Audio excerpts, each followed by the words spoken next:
தான் பார்க்க போகிறோம். இது பார்த்தீங்கன்னா 350 ரேஞ்சிலேருந்து இருக்குது. ப்ளவுஸ் பார்த்தீங்கன்னா நல்ல லைட்டு க்ரீன் கிளிப்பச்சை கலரில் க்ரீனில் வந்து வந்துடும். இதில் எல்லாத்துலேயுமே வந்து லீஃப் மாடல் தான் வந்திருக்கு. துணியுமே நல்லா சூப்பராக இருக்குது, நல்லா ஷைனிங் கொடுக்குது. இது ஜஸ்ட்டு 350 மட்டும்தான். அதே மாதிரிலாம் வந்து இந்த பேட்டர்னில் வந்திருக்கு. இதுக்கு மேட்சிங்காக வந்து நல்லா வந்து ஃபேண்டா கலருங்க, ஆரஞ்சு கலரில் வந்து உங்களுக்கு வந்து ப்ளவுஸ் வந்துடும். இதுவுமே வந்து இது முந்தானி ப்ளூ, இங்க் ப்ளூ சொல்லுவாங்கள்ல, அந்த ப்ளூ கலரில் இருக்குது. எல்லாம் எல்லாமே வந்து அழகாக ஆஷ் கலர் எல்லாமே சேர்ந்து மிக்ஸ் ஆகி வந்திருக்கு. அதே மாதிரி அதோடய பேட்டர்னு இது பார்த்திங்கன்னா முந்தானியில் வந்து இந்த டிசைன் வந்திருக்கு. இது பார்த்திங்கன்னா நல்ல ஒரு ஆஷ் கலர் ப்ளவுஸ் வந்து ஆஷ் கலரில் வந்துடும்.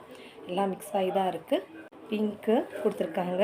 இது பார்த்திங்கன்னா முந்தானி, அதுக்கு வந்து மேட்சிங்காக வந்து அதே பிங்க் கலரில் தான் வந்து உங்களுக்கு வந்துடுது. லைன் வந்துடும். ஜஸ்ட்டு வந்து இதில் வந்து நமக்கு வந்து மேட்சிங்காக வந்து ப்ளவுஸ் வந்து நல்லா எம்ப்ராய்டிங் மாடலில் கொடுத்துருக்காங்க. எம்ப்ராய்டிங் மாடலில் வந்துடும். இதெல்லாம் தேங்க்யூ வெரி மச்.